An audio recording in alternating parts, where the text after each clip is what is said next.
কলিৰ যুগত জুবিন গাৰ্গ শ্ৰী ৰাম হয় তেনেহলে হিমন্ত বিশ্ব শৰ্মাই এই কথাষাৰ মনত ৰখা উচিত যে ময়ো ভিক্টৰ দাস হনুমানে হয় জুবিন গাৰ্গৰ ভক্ত আৰু সবতকে ডাঙৰ কথা যে মই জুবিন গাৰ্গৰ কাৰণে আজি ভিক্টৰ দাস কাৰাবদ্ধ হৈ আছে এনএছএ খাই আছে সেই জুবিন গাৰ্গক এক সেকেন্ড সেই জুবিন গাৰ্গক কিমান অৱহেলা কৰিছে সকলোৱে দেখিছে জুবিন ক্ষেত্ৰৰ আজি অৱস্থা কি আজি যদি কৰবাত এখন মিটিং হয় মিটিঙত টয়লেট থাকে কিন্তু জুবিন ক্ষেত্ৰত আজি টয়লেটৰ কোনো ব্যৱস্থা নাই আৰু জুবিন দাৰ ন্যায়ৰ হকে মই সদায় মাতি যাম সকলোৱে জানে যে ঈশ্বৰ পুত্ৰ জুবিন গাৰ্গ ক'বলৈ বিচাৰিম যদি কলিৰ যুগত জুবিন গাৰ্গ শ্ৰী ৰাম হয় তেনেহলে হিমন্ত বিশ্ব শৰ্মাই এই কথাষাৰ মনত ৰখা উচিত যে ময়ো ভিক্টৰ দাস হনুমানে হয় জুবিন গাৰ্গৰ ভক্ত আৰু সেই ভক্তই যদি জুবিন গাৰ্গৰ ন্যায়ৰ বাবে আজি এই এনএছএ খাবলগীয়া হৈছে তেনেহলে অসমবাসী ৰাইজে এইটো নিৰ্ণয় কৰক যে অসমীয়া ৰাইজক আজি কেনেকৈ বুৰ্বক বনাই চলি আছে জয় অসম জয় জুবিন দাই ন্যায় পাব লাগিব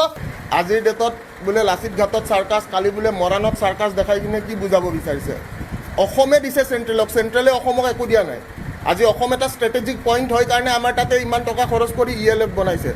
ইমাৰ্জেঞ্চি লেণ্ডিং ফেচিলিটি বনাইছে অনলি বিকজ আমাৰ অসমত বহুত বস্তু আছে আমি এটা ষ্ট্ৰেটেজিক পইণ্ট হয় দ্বিতীয়তে এইটো কথা ক'বলৈ বিচাৰিম যে আজিৰ ডেটত অসমীয়া ৰাইজে এটা কথা বুজি পাইছে যে লেজিছলেটিভ এক্সিকিউটিভ জুডিচিয়াৰী ইভেন চতুৰ্থ স্তম্ভ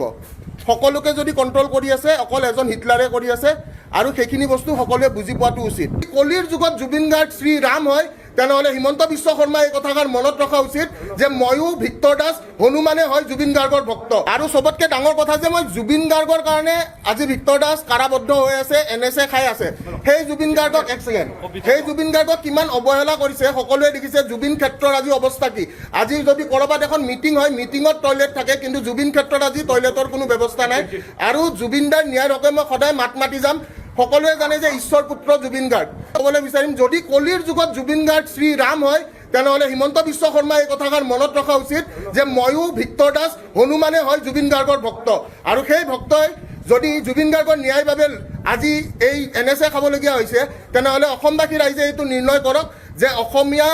ৰাইজক আজি কেনেকৈ বুৰ্বক বনাই চলি আছে জয় অসম জয় জুবিন দাই ন্যায় পাব লাগিব আজিৰ ডেটত বোলে লাচিত ঘাটত চাৰ্কাছ কালি বোলে মৰাণত চাৰ্কাছ দেখাই কিনে কি বুজাব বিচাৰিছে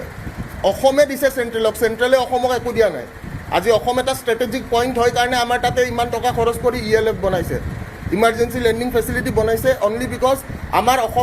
আমাৰ অসমত বহুত বস্তু আছে আমি এটা ষ্ট্ৰেটেজিক পইণ্ট হয় দ্বিতীয়তে এইটো কথা ক'বলৈ বিচাৰিম যে আজিৰ ডেটত অসমীয়া ৰাইজে এটা কথা বুজি পাইছে